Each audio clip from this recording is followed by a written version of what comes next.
So, you spend most of your day working with customers at the one-stop center. What would you like your customers to say about the service you provide? That I was respectful, caring, thoughtful, and patient. That I'm informative, helpful, and effective. I'd like to say I was professional and met their needs.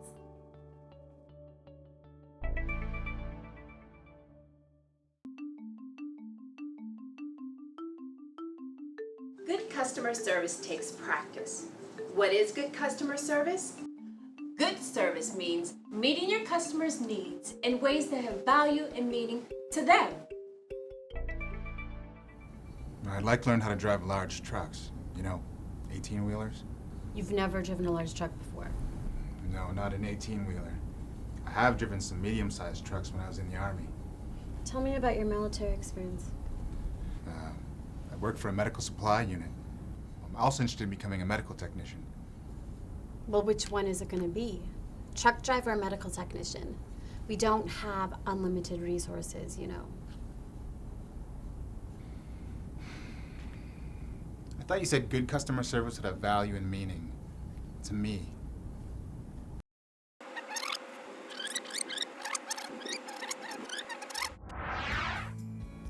I'd like to learn how to drive large trucks. 18-wheelers. What interests you about driving large trucks? Well, I drove medium-sized trucks when I was in the Army. I think it'd be a good way to see the country. I love traveling. Well, your military experience will add value to your resume when you seek your next job. Well, I worked for a medical supply unit when I was in the Army. I also have an interest in becoming a medical technician. Well, even though those are two different employment fields, both are growth areas, can you tell me more about why you're interested in each and what you're thinking about for your future? Resources are limited, but that's my concern, not the customers. It's more important for me to provide information regarding his interests and pursuits and then help him achieve his goals. In the first conversation, I just felt like some other person that the case manager was required to see. But this time, I felt like she was actually listening and showed genuine concern for helping me.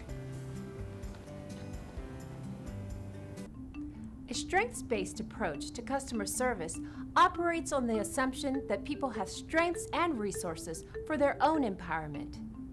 It is the staff member's job to uncover customer strengths.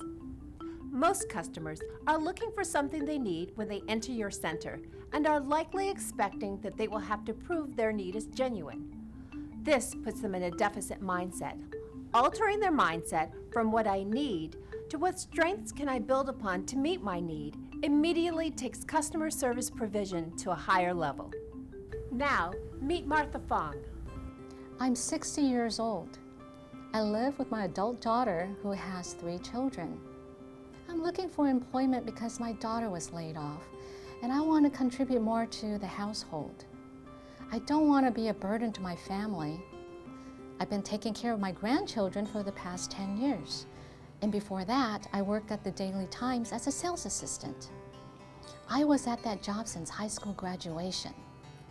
The newspaper, as you know, went under. A sales assistant position straight out of high school. That was pretty ambitious. Did you like it? What types of things did you learn there? I did enjoy it. I liked the independence and the relationships I built through the years. It seems like there was always a new accounting system I had to learn, but it was interesting and I always mastered it. I also had a boss that was very detail-oriented, and it seems to have rubbed off on me. But I wouldn't want to do that type of job again. I'd rather work with children. So has your enjoyment of motherhood as well as being a grandparent led to your interest in working with children? Oh yes, I also like working with kids at my church. I volunteer to take care of the children while their parents attend the early morning service. Giving of your time and talents to others is admirable. Now tell me more about your work with children. What type of skills have you learned working with your grandchildren as well as with the children in your congregation? Well, I think that children need kindness and they need boundaries. It's good to have some pre-planned activities to hold their interest and their attention. Otherwise, it's chaos.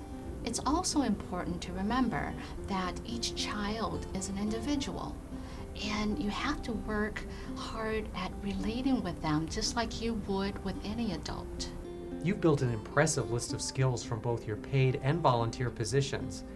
It sounds like you've transferred your relationship building skills, along with your attention to detail, into your approach to childcare.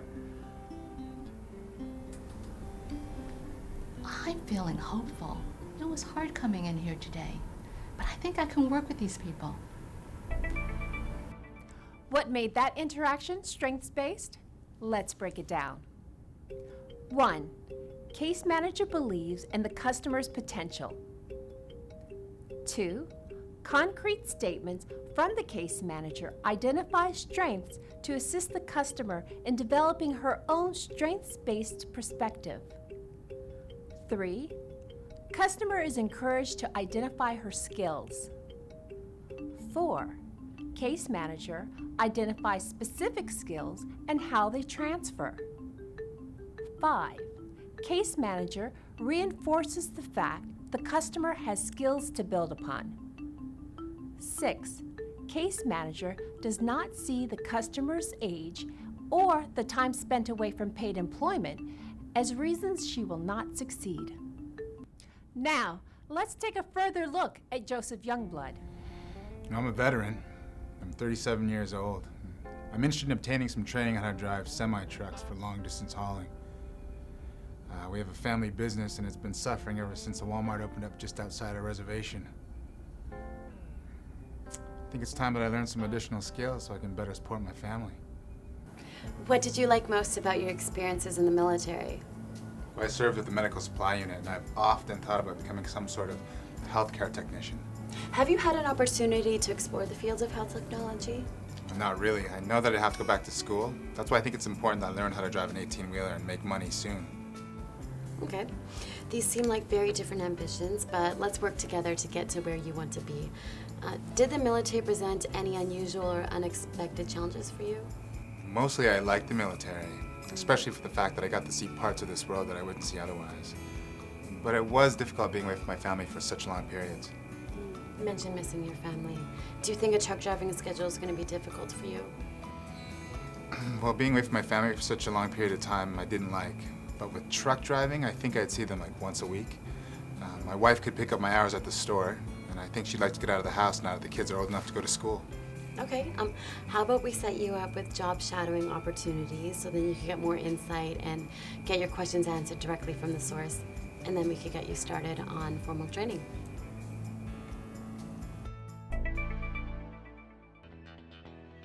Hi, Joseph. Hey, how are you? I thought I'd stop in and let you know how things are going. How are things going? Oh, they're going great. I've been working for the Acme Transport Company. Since the last time you see me, I've been to the East Coast 4 times. You know, I only can see myself doing this for a few more years. Driving really takes it out of you. And I think being a health technician looks more and more inviting. Well, thanks to the job shadowing, you know, I know I like the work. I think in the next year I'd like to discuss on how I could go to school and keep working. Well, I'm really glad to hear that things are working out for you. And yes, there are certainly ways to start a training program while keeping your current job.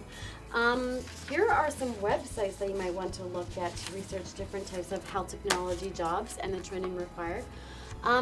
Take a look at it, let me know what you think, and come back when you're ready, and I'll see you again. Thanks. You're welcome. The day that I decided to come here was a great day. Meet Stuart Cooper.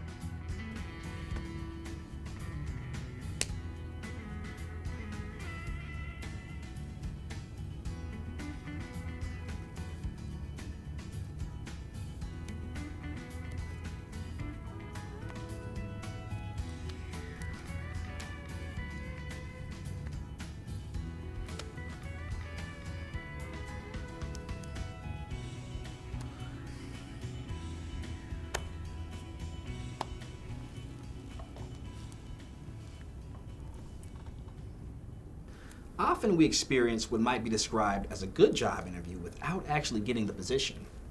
Have you had that experience? Can you tell me any aspects of that interview that you enjoyed? I thought the interviews went well once the interviewers got used to me using an interpreter. Since I read lips, I was faster with my responses than they were with their new questions. Between my resume and the interview, I felt I was able to show my experience and readiness for the positions.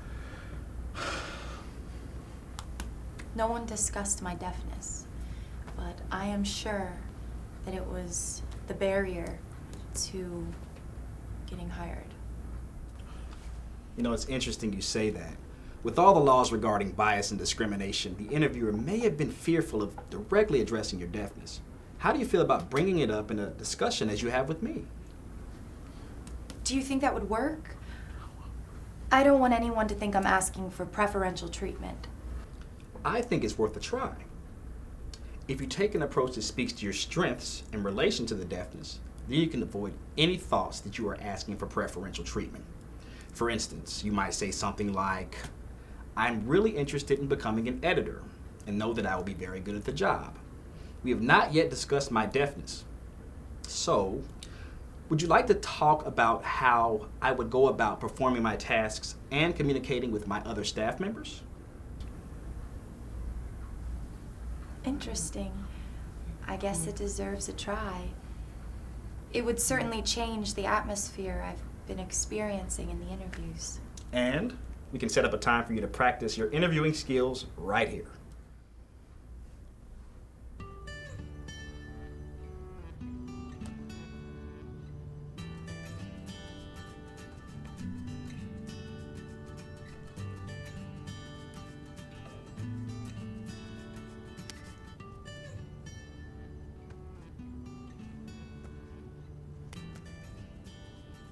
Most people are not aware of their potential or the full value of their experiences.